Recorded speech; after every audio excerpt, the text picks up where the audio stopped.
This is a tiger male. Should be a male anyway. I bought it as a male. And then, of course, my lily white, who I should be able to sex any day now if I really wanted to. And then over there is Stripe Boy. That's his official name. Nope.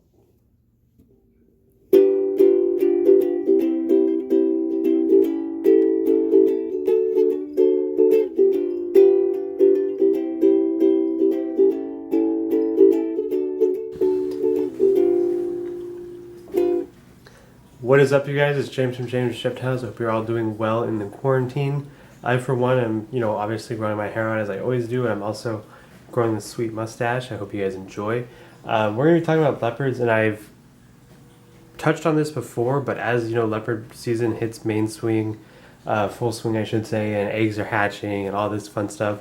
I figured let's talk about how to breed leopards, how I do it, and how I think the average person can get started doing it. So let's hop right in. So I like to have a goal in mind. Definitely a little dirty. Will be changed out this weekend. But these are the babies I've hatched out so far. I got a normal and then 3 tug snows. It's definitely awesome to see your work come to fruition a little bit. These are the first leopards I've ever bred in the second year I've tried. And it's awesome to see babies being hatched and awesome to see all the eggs in this incubator.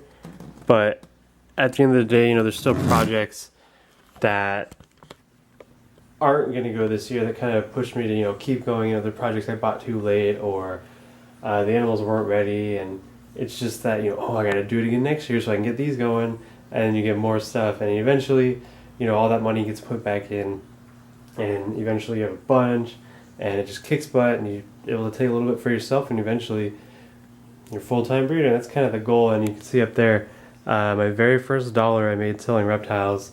I have it framed. I think the frame was like $1 too. It was, years and years ago, probably like 4 or 5 years ago. I sold a lizard on Craigslist. Not gonna get into specifics, but let's take a look at my geckos. So you can see my helix in the back, sitting at 92 degrees. That's what the temps are set at. Obviously, in the tubs, they're reading about 90. These 2 racks are obviously different, but they're plugged into the same helix. So they're a little bit off. I think this one might sit at like 89. This is mostly just for the males.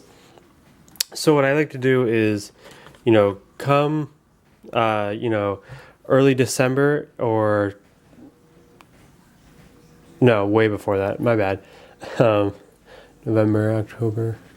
So come mid to late October, what we'll do is we'll take this thermostat that's plugged into all the racks and we'll lower it. So instead of 92, I'll usually set it to about 65. And at that time of the year, it's usually cool in the house. It's not getting too warm. It's not getting too cold here in the state of California, of course. So it sits at about 65. And, usually a week before that, you stop feeding. Geckos have very slow metabolisms, at least the species that I work with. So you're kind of emptying their stomach, and you see this a lot with snakes too.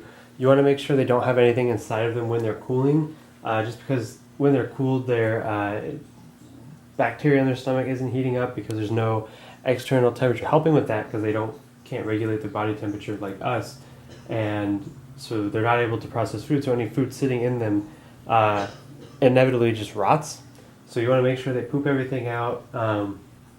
It's not like super vital because not a lot can really happen, but it's just, you do it just to make sure. I usually give like a week and a half and call it good. Lower the temps to 62. And I mean, if your house doesn't even, or 65, if your house doesn't even get that low, the racks aren't going to get that low, and the thermostat just won't work at all. And that's fine. For the most part, they don't need to get that low. It's just, that's what it should be. And I would try to not let them get above 75, 76 in most cases. And you do that for about 2 months. So 2 to 3. So come mid-December, I usually do it, like the day after Christmas. I'll actually raise the temps back up to like 80 for a week, and then I'll raise them back to 92. And the day I raise it back to 92, I start offering food again. I usually do it in the form of crickets first, just to kind of spark their energy. And I'll give them mealworms again right after that, like the next day. And at this point in time, I feed heavy, make sure all the females know there's tons of food. And what this will do is spark ovulation. And ovulation is very easy to tell in leopard geckos. You can kind of flip them over. And I've showed this before. Let's get this squirrel out. I've showed this before. It's not my favorite thing to do, and I know it upsets a lot of people, but you can go like this, and right where that blue splotch is, right in the middle, is where the ovulation will occur. It'll be like a little pink circle, and those two ovals, slightly above the blue dot, are where eggs form. So at that point in time, you can, tell ovulation, pair with a male during that time for, you can put them in and they can lock them immediately. I usually leave them in for 2 to 3 days, take it out for a couple days, put it back in, take it out, put it back in. You don't want to overwear any of the animals because that's just a waste of your breeding stock, right? So after that point, you start looking for eggs, and when the eggs are getting huge and they're a lot more visible, that's when I stop pairing the males. And I don't always check. I kind of pay attention to the lay cycle, and I have 2 females in here, and neither one of them laid in 3 weeks. They're definitely about to lay, so I'm not going to put a male in there. I'm not going to let him pester. That I'm just going to give them all a break, and you can tell when they're about to lay. So then what I do is I have my lay boxes just like this, and it's just Egoworth in a what is it, a 2 or 1 quart tub with a hole cut out. I have a new bit that I use. At least 1.5 inches is what I like to give them, and they'll just dig and pile up, and you can kind of tell when the eggs are laid because all the dirt will be piled up and really flat, and you want to sift through really softly. And that's when we get to incubation. So incubating leopard gecko eggs is just as easy as that. So these are just little 8-ounce deli cups with a hole poked in the side or the top. I use Pangea Hatch. That's what I just used this year. Last year I used Hatch Right. I like them both. I think they're both easy. I write the parents, the date, how many good ones there are, and I make sure I keep them moist. The water bottle helps keep consistent temperature in the incubator. It does flux a lot in my apartment for some reason, so the water bottle I've noticed helps greatly. I haven't noticed any flux this year at all, and it usually takes about 2 months for the eggs to hatch if you're going for females. I keep it at 82. 82 will give you mostly females, which in my case, as I'm expanding, is what I want. It helps me. I have 2 tuxedos. If I make mostly females, I can have 40, maybe even 8 next year if I really wanted to. And if you go up, I believe 88 makes mainly males. Of course, you are going to get some. You're going to get some males at 82. At 88, you're basically only going to get males. And if you go in between towards 85, you get a mix. I might raise this to about 83 or 84 towards the end of the season just to try to get a couple males. And you don't want to go above 88. If you go above 88, you tend to go back into female territory, but there's all sorts of problems with that. People report, females being aggressive and all sorts of that. So you stay out of that range, and then you have eggs and you incubate them for 2 months, or 5 weeks if you're going for males. I don't recommend cutting eggs open. I never do. Unless I think the egg's going bad and I just want to see what's inside, then I'll do it. But in any other case, not at all.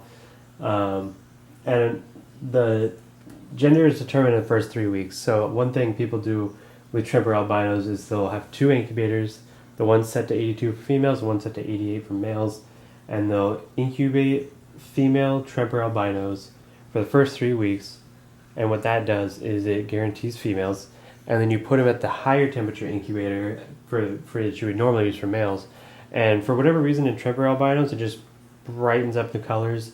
But if it's after 3 weeks, it's already determined to be a female, genetically speaking. So all you're doing is brightening the colors. And if you have Trempers and you leave them in a female incubator, they kind of give a chocolatey look. But if you move them, it's more of a bright orange yellow, and it's definitely dramatic. If you have the chance, I would definitely do that. It's called transferring, or that's what I've known it as, transferring. After 3 weeks, you transfer the eggs, and then you end up with babies just like I got over there. So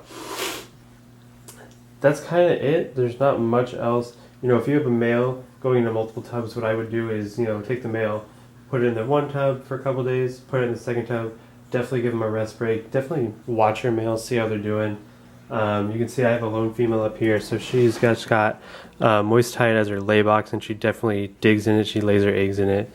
And yeah, this is my first year breeding leopard geckos. I've definitely seen lots of success. You guys saw all the eggs in there, and I can't wait to see all the babies I produce this year.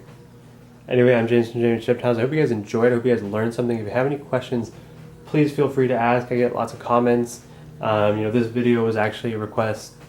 People asked me to talk more about leopard geckos. If there's any other specific leopard gecko videos you'd like to see, definitely ask. It's quarantine time. I'm bored. You're bored. Let's do it.